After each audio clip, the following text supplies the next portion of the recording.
Olá, personas! Sejam todos bem-vindos. Vamos à continuação da aula de probabilidade com a aula 2, experimento aleatório e espaço amostral.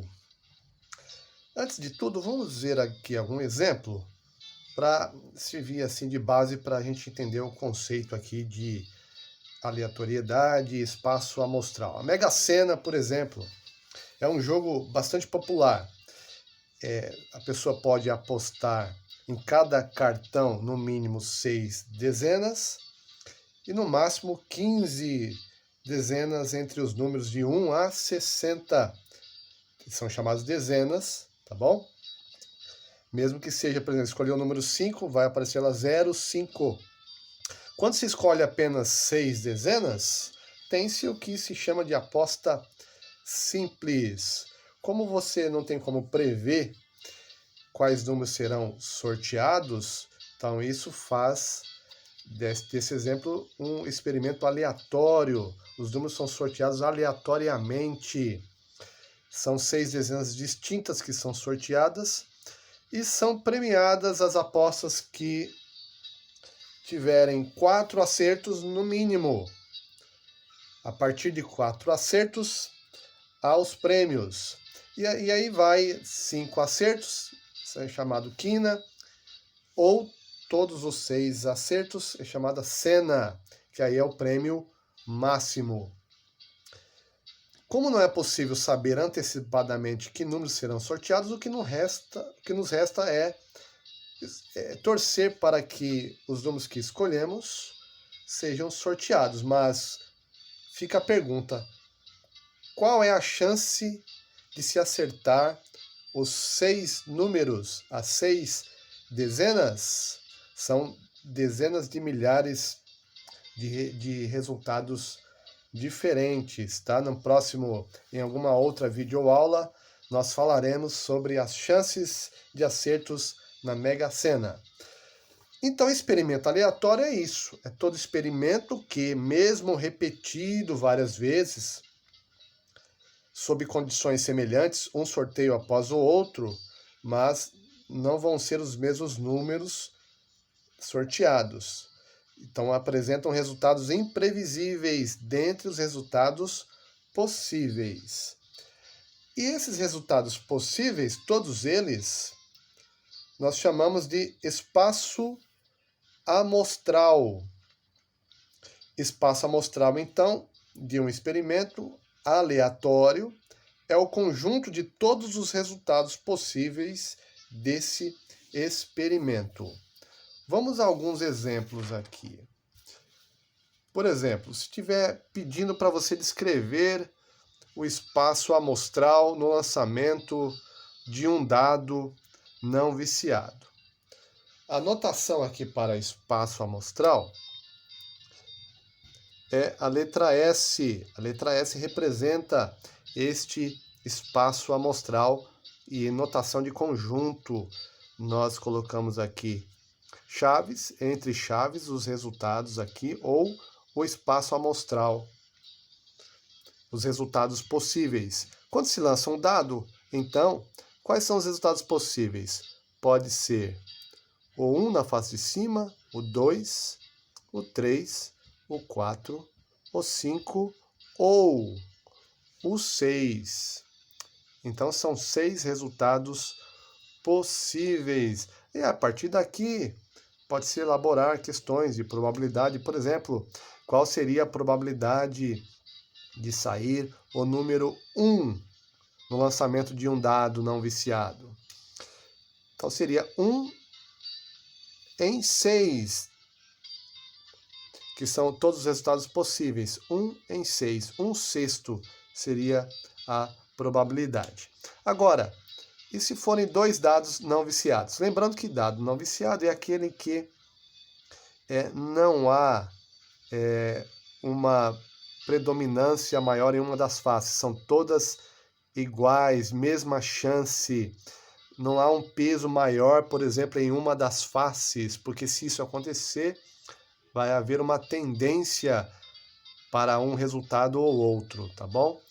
Então, são chances iguais. Aqui nós temos uma tabelinha para facilitar a visualização desse espaço amostral.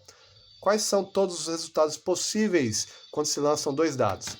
Na primeira linha aqui nós temos os resultados possíveis para o primeiro dado, 1, 2, 3, 4, 5 ou 6, e aqui nesta coluna os resultados possíveis para o segundo dado, dado 2, 1, 2, 3, 4, 5, 6 também.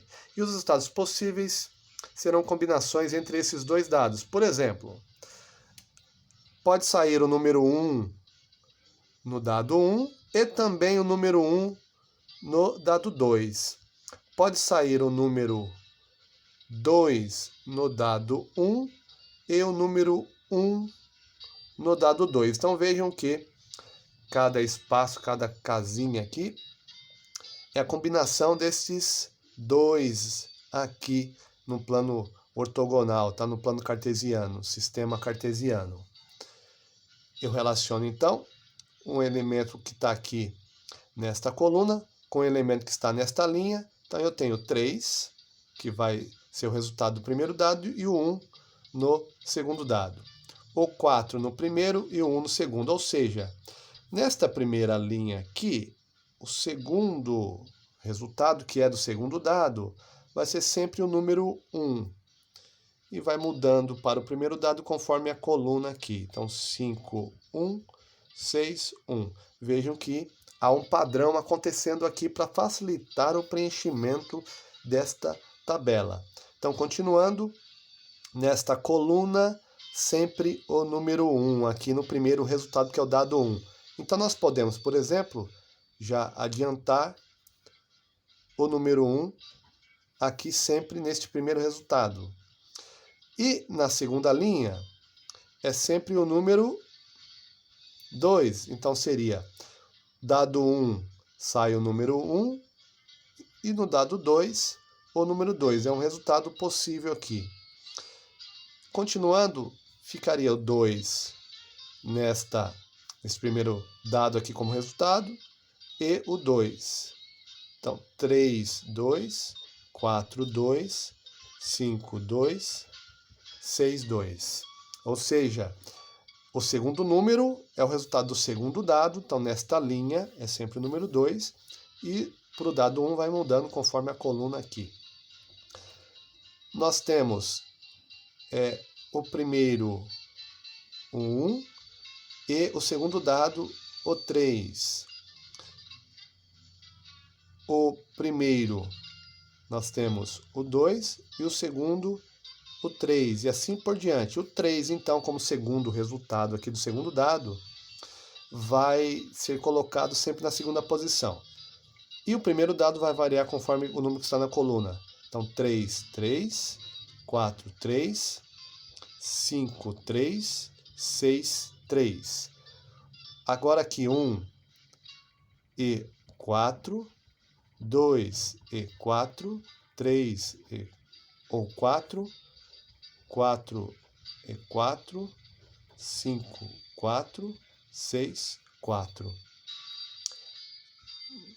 Na linha onde o segundo resultado é 5, então vai ficar uns 5, primeiro resultado 2, e o segundo 5, 3, 5, 4, 5, 5, 5, 6, 5. E na última linha, sempre 6 na segunda posição, que é o resultado do segundo dado.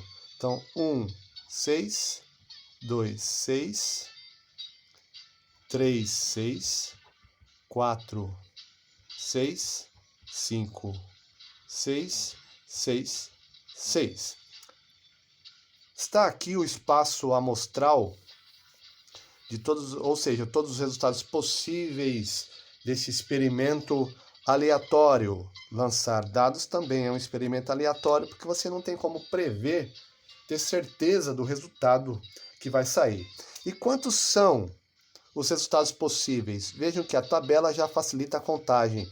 Nós temos uma tabela, então, considerando só este miolo aqui, é um quadrado de 6 por 6. Então, são 36 resultados possíveis. Se fôssemos descrever aqui, então, ó, seria o espaço amostral, simbolizado pela letra S, e nós escreveríamos todos esses resultados aqui, um após o outro. E já que eu estou usando vírgula aqui, 1 e 1, eu poderia usar ponto e vírgula para separar um resultado de outro. 1 e 1, 1 e 2 eu poderia fazer por colunas, por exemplo, para facilitar. Vejam que seguiremos assim até esgotar o segundo até a 6. Aí começa com o 2, e aí vai 2, 1, 2, 2, e assim até esgotar o segundo, até terminar aqui em 6 e 6. Então aqui são 36 resultados possíveis. Lógico que a forma de tabela é bem mais fácil e melhor de se visualizar todos esses resultados. Daqui, lógico, se pode também se perguntar várias coisas. Por exemplo, dentre os resultados possíveis, quais os resultados que têm a soma ímpar? Então, nós vemos de todos esses, quais são os que têm a soma ímpar. Por exemplo, 2, 1, 4, 1 e assim por diante. Quais os resultados em que nós temos o primeiro lançamento e o segundo lançamento com números iguais, os mesmos números? Então, seria essa diagonal aqui, 1, 1, 2, 2, 3, 3, 4, 4, 5, 5, 6, 6, e assim por diante. Tá legal? Então, forte abraço, até a próxima!